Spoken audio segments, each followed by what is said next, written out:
کچھ ایسے اعمال جو ہمیں یہ سفر ایک آغاز ہے، اصل کامیابی زندگی بھر اس روحانیت کو قائم رکھنا ہے۔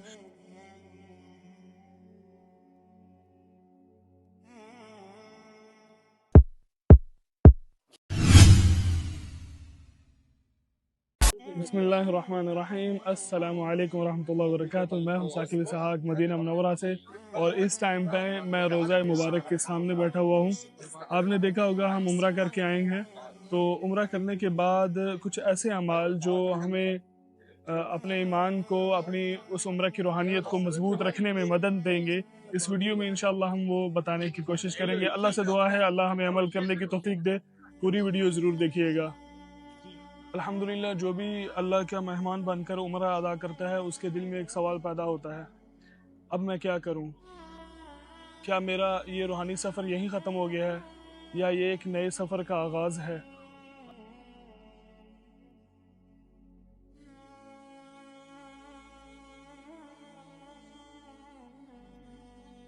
سب سے پہلے اللہ کا شکر ادا کریں کہ اس نے آپ کو اپنے گھر کا مہمان بنایا، اور دعا کریں کہ وہ دوبارہ یہ موقع آپ کو نصیب کرے۔ یہ بہت بڑی سعادت ہے، ہر کسی کے نصیب میں نہیں ہوتی۔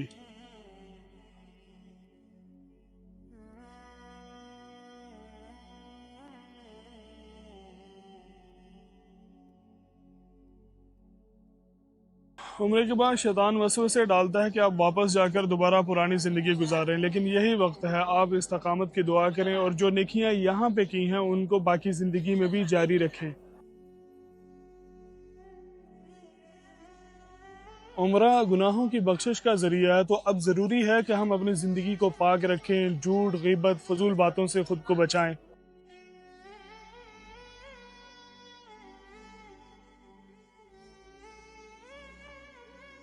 مکہ اور مدینہ کی برکتیں محسوس کرنے کے بعد روزانہ تھوڑا سا قرآن پڑھنے کی عادت ڈالیں۔ یہ آپ کے دل کو ہلکا رکھے گا اور ایمان کو تازہ رکھے گا۔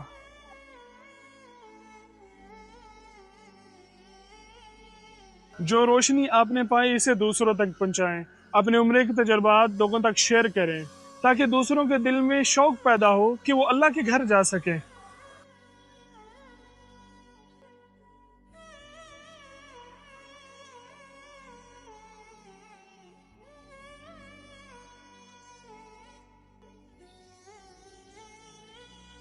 اگر یہ پیغام آپ کو پسند آیا ہے تو اسے دوسروں تک پہنچائیں۔ چینل کو سبسکرائب کریں، ویڈیو کو لائک کریں، اور کمنٹ میں بتائیں کہ آپ کا یہ سفر کیسا رہا۔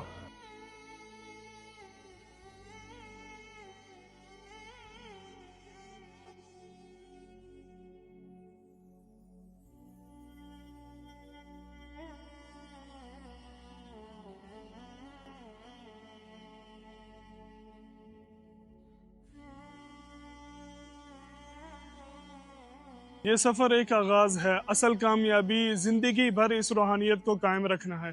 اللہ سے دعا ہے کہ اللہ ہمیں بار بار اپنے در کا مہمان بنائے اور ہمیں نیک عمل کرنے کی توفیق دے۔ آمین ثم آمین۔